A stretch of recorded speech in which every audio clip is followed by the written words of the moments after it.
네, 안녕하세요. 강정훈 박사입니다.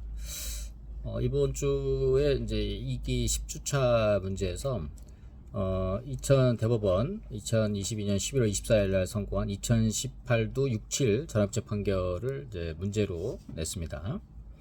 이 사건의 이제 사실관계 자료, 동영상에서도 자료 이제 보실 수가 없어서 사실관계 잠깐 말씀드리면은 중앙토지수용위원회는 2012년 4월 6일 사업시행자 피고가 시행하는 이 사건 보금자리 주택 사업에 관해서 토지 소유자 등 원고가 운영하는 공장 영업시설을 이전하게 하고 원고의 영업 손실에 대한 보상금을 약 68억 원으로 정하는 내용이 이제 수용 제기를 했습니다.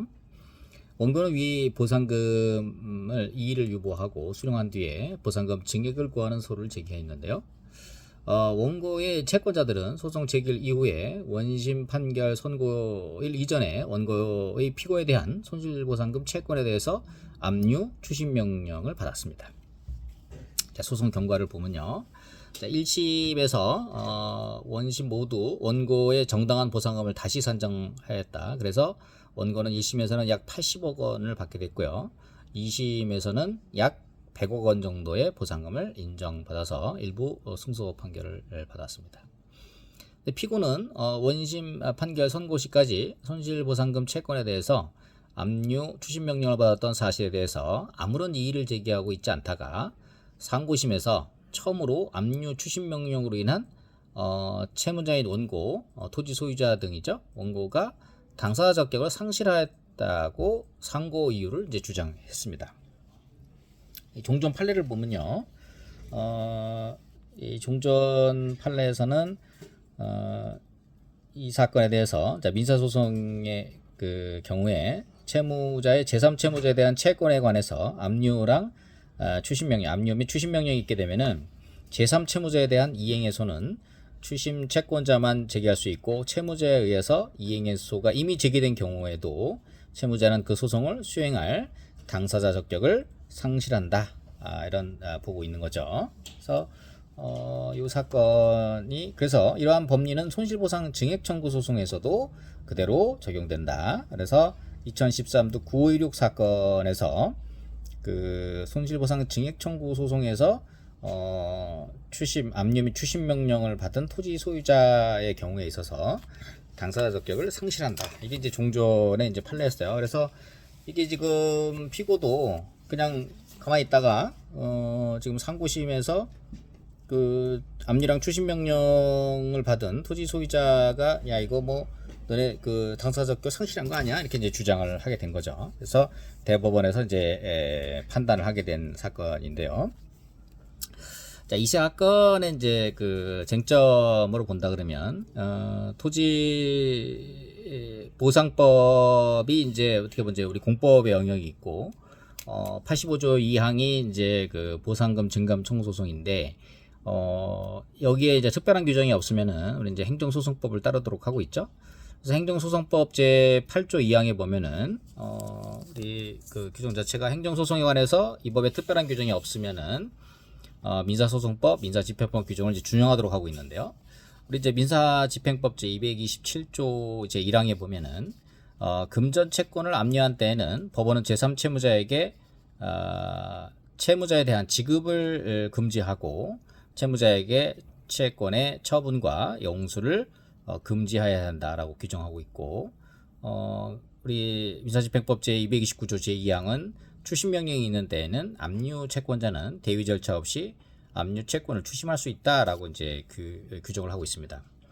자, 이런 규정에 따라서 일반적인 이제 금전 채권에 대해서 압류 추심 명령이 있는 경우에는 채무자는 그 대상 채권의 이제 이행을 구할 추심권을 상실하게 되고 그다음에 그 추심권은 압류 채권자에게 이제 인정되기 때문에 채무자는 압류 추심 명령의 효력이 발생한 이후에는 그 해당 채권의 이행해소를 제기할 당사자 적격을 상실을 하게 되고 그래서 채권자가 당사자로서의 원고 적격을 갖는다. 뭐 이런 취지 내용이 되겠습니다.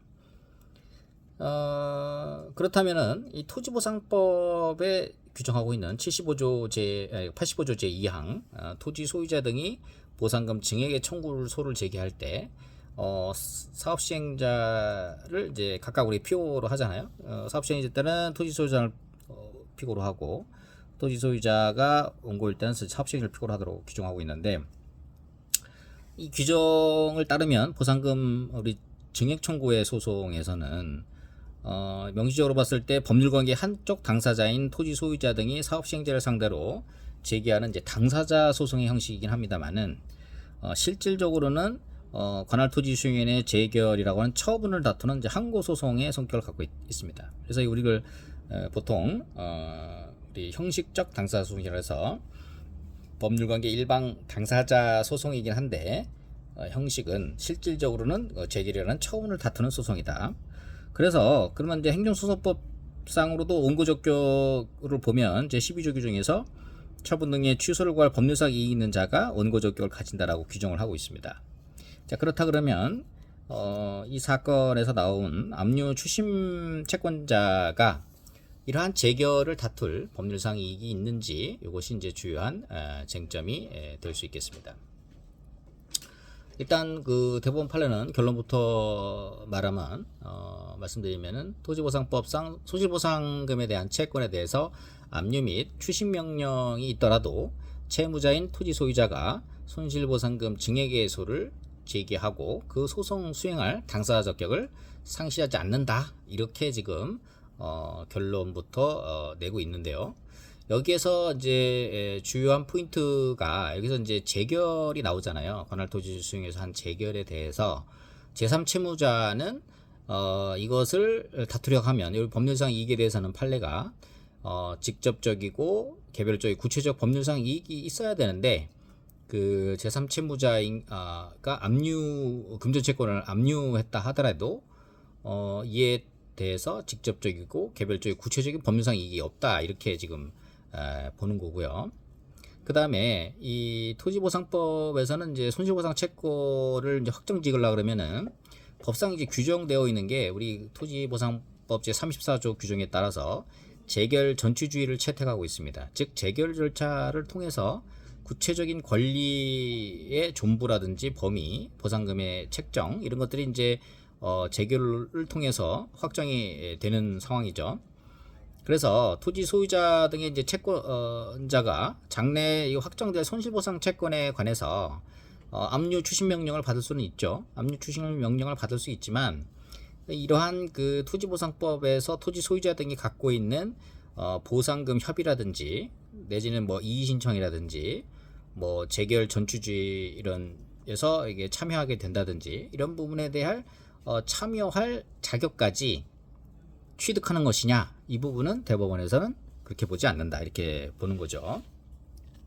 또한 이제 토지보상법의 규정을 보면은 85조 1항에서 보상금 증액의 소를 제기하는 경우에 수용자에게서 정본을 받은 날로부터, 그러니까 2항은 이제 1항을 준용하기 때문에 보면은 이제 90일 내에 그 소송을 제기하고, 그다음에 이제 이의제기에서 정보를 받은 60일 내에 각각 제기하도록 하고 있잖아요.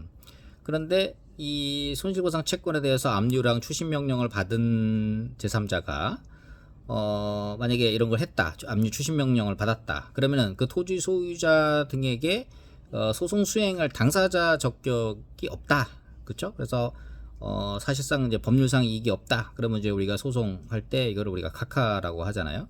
그러면 이제 각하를 받아버리게 된다, 그러면 이제 보상금 받을 당사자가 어떤 제소기간 안에 어떤 소를 제기해서 어떤 그 자기의 권익을 보호받는 이런 부분들은 사실상 현실적으로 어렵게 되는 그런 상황이 생기는 거잖아요. 그래서 압류 추심 명령이 있었다는 사정만으로 해서 사실상 재판 절차를 새롭게 진행해야 되는, 이러한 이제 소송 경제에도 사실상 반하는 그런 측면이 있다, 이렇게 이제 볼 수가 있는 거고요.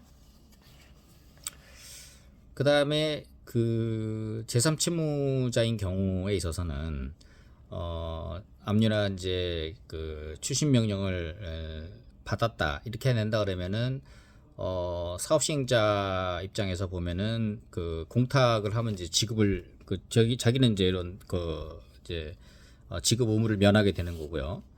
그다음에 이제 압류 추심 채권자는 채무자인 토지 소유자에게 제기한 그 소송 관련돼서는 사실상 뭐 별도의 이제 소송 참가 이런 것들도 가능할 수가 있겠고, 그런 측면에서 본다 그러면 그 예상치 못한 압류 채권, 그러니까 추심권자, 압류 및 추심 채권자에게 어떤 예기치 못한 손해를 발생한다는 것도 사실 어려운 측면이 있고요.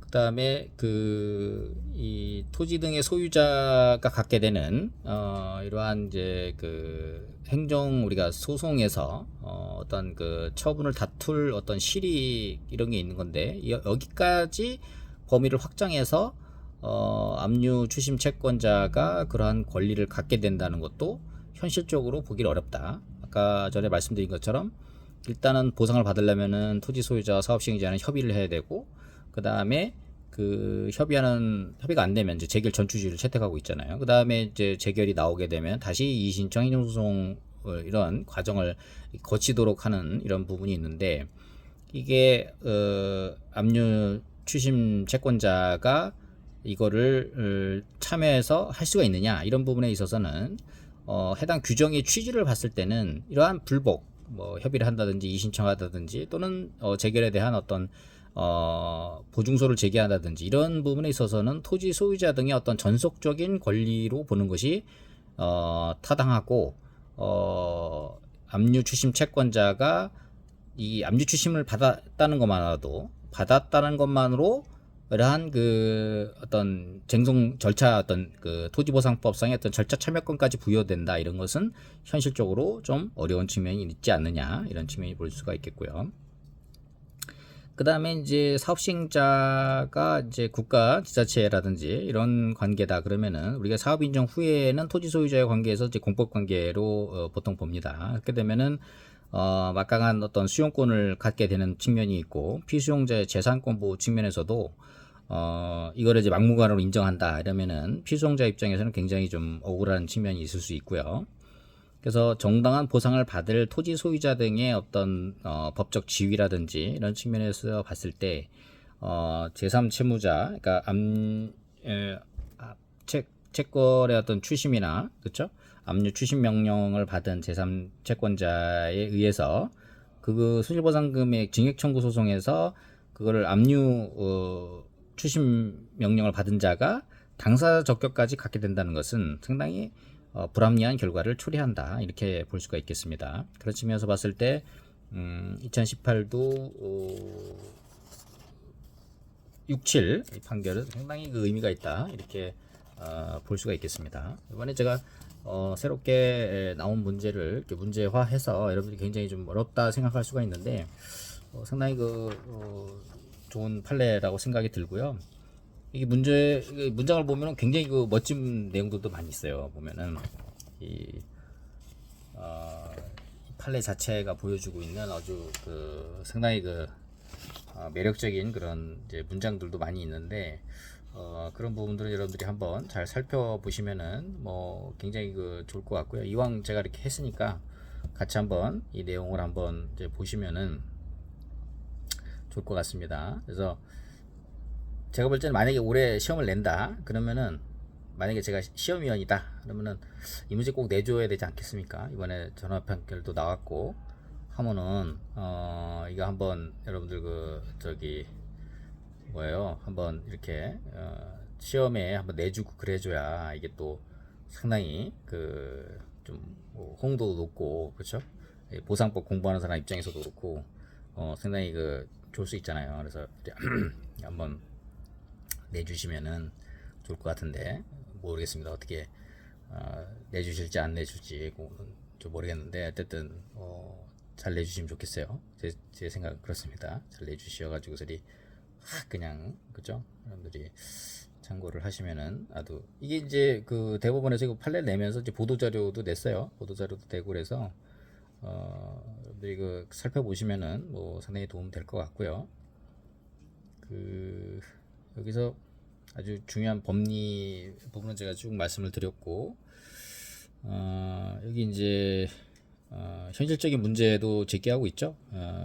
그런 문제점도 제기를 하고 있고, 그래서 판례 변경을 했고, 여기서 이 보충 의견 한번 보시죠. 보충 의견. 여기 이 사건에 이제 보충 의견이 아주 좀 매력적인 문장이 있는데요. 보충 의견에 보면은 이게 가는 이제 일반적인 이야기고요. 국부관계로 봐야 된다 이런 거고, 나 보면은 헌법은 제23조에서 국가에게 국민의 재산권을 보장할 의무를 부여한 한편 국민의 재산권을 수용, 사용 또는 제한하기 위해서는 공공비에 의하여 법률로서 그에 대한 정당한 보상을 지급해야 한다라고 규정하고 있다. 이 사건과 같은 토지 수용은 특정한 공적 과제의 이행을 위하여 구체적 재산권 박탈하는 국권적 행위로서 토지보상법에서 정한 엄격한 요건과 절차에 따라 이루어진다. 토지보상법 제85조 2항에서 토지 소유자 등이 재결에 불복하는 행정소송으로 토지 수용 부분의 위법을 다투지 아니하고 보상금의 액수만 다투는 경우에는 재결청을 상대로 재결 취소송을 제기할 필요 없이 사업시행자를 피고로 정당한 보상액과 이의재결 보상액의 차액을 당사소송의 형식으로 구할 수 있게 했다. 이러한 보상금 증액의 청구의 소는 실질적으로 재결청의 재결을 다투는 것이지만 형식적으로는 재결로 형성된 법률관계를 다투기 위하여 이 법률관계의 한쪽 당사자인 사업시행자를 피고로 하는 소송이고 이를 형식적 당사소송을 한다.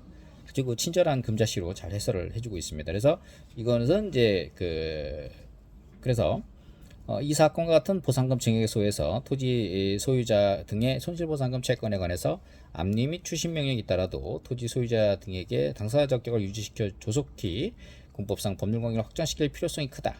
압류 및 추심 명령이 있었다는 사정으로 인하여 재판 절차를 새로 진행하는 것은 소송 경제에 반할 뿐만 아니라 제소기한 경고로 인하여 다시 소를 제기할 수 없는 상황이 발생하는 것은 토지보상법률 이렇다 공법관계에 예정하고 있는 문제 해결 방식이 아니다.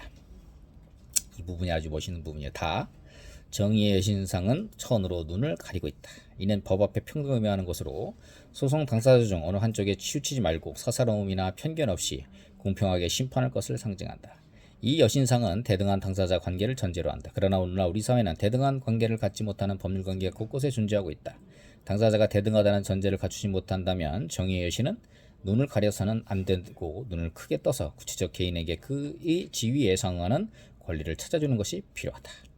공법관계도 일반적으로 대등관계가 아니다. 국가 또는 지방단체는 거대한 힘을 가지고 있고 이를 상대하는 개인은 공익을 앞세워 개인의 권익을 침해하는 행정주체의 막강한 권력으로부터 보호되어야 마땅하다.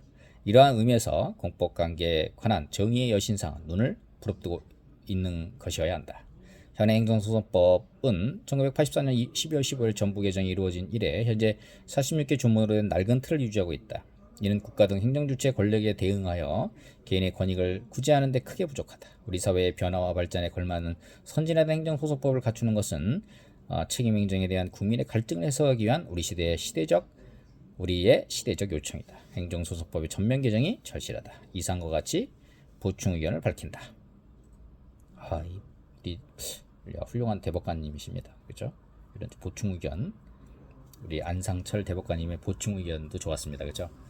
여기까지 만약에 이제 해주신다 하면 아주 훌륭한 그런 답안이 될 것 같고요. 이제 우리 감정방사 보상법규 강정은 박문관 법규 강정은 우리 블로그 이렇게 보시면 제가 잘 올려놨으니까 그 내용은 제가 여기 해당 이 유튜브에 링크를 걸어놓도록 하겠습니다. 그래서 그 판례를 여러분들이 한번 종전 판례도 같이 올려놨으니까 그 판례랑 같이 보시면은 좋을 것 같습니다.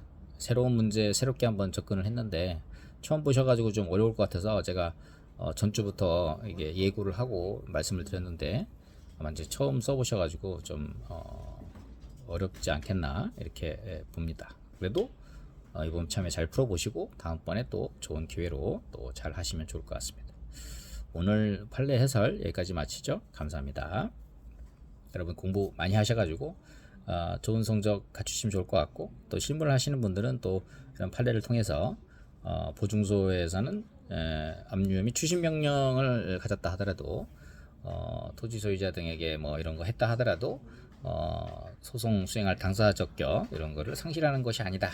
이렇게 결론을 알고 계시고 소송 수행을 하시면은 될 것 같습니다. 감사합니다.